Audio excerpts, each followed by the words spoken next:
नमस्कार, लेखणी शास्त्र न्यूजमध्ये आपण सर्व रसिक प्रेक्षक बांधवांचे स्वागत। रिलायन्स इंडस्ट्रीज लिमिटेड कंपनीमध्ये प्रकल्पग्रस्तांना कायमस्वरूपी नोकरी द्या। ॲडव्होकेट श्री प्रकाश बाळासाहेब आंबेडकर यांच्या नेतृत्वात व ॲडव्होकेट श्री संदेश मोरे आणि श्री सुरेश मोहिते साहेब सरचिटणीस महाराष्ट्र राज्य यांच्या मार्गदर्शनात माननीय मुख्य सचिव महाराष्ट्र राज्य यांच्या अध्यक्षतेत दिनांक 24 जून 2025 रोजी मंत्रालय मुंबई येथे बैठक झाली। सदर बैठकीमध्ये इतिवृत्त पत्राच्या अनुषंगाने 324 प्रकल्पग्रस्त प्राधान्य प्रमाणपत्र धारकांना 2 महिन्यात रिलायन्स इंडस्ट्रीज लिमिटेड नागोठणे कंपनीत आमच्या हक्काची कायमस्वरूपी नोकरी देण्याचे निर्देश माननीय मुख्य सचिव महाराष्ट्र शासन यांनी जिल्हाधिकारी रायगड व रिलायन्स नागोठणे कंपनी अधिकाऱ्यांना दिले। परंतु रिलायन्स नागोठणे कंपनी अधिकारी हे टाळाटाळ करीत आहेत।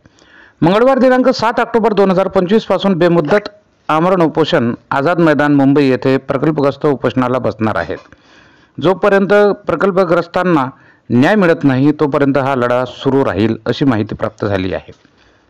यावेळी भूमिपुत्र प्रकल्पग्रस्त संस्थेचे अध्यक्ष श्री गंगाराम मिनमिने, सचिव राकेश जवके, उपाध्यक्ष रोशन जांभेकर, उपाध्यक्ष कुमारी रूपा भोईर, सायली ताडकर, सारिका कोथे, दीप्ती मडवी व सर्व प्रकल्पग्रस्त उपस्थित होते। बघत रहा लेखणी शास्त्र न्यूज। रोहा तालुका प्रतिनिधी श्री सुदर्शन कोटकर यांची रिपोर्टिंग।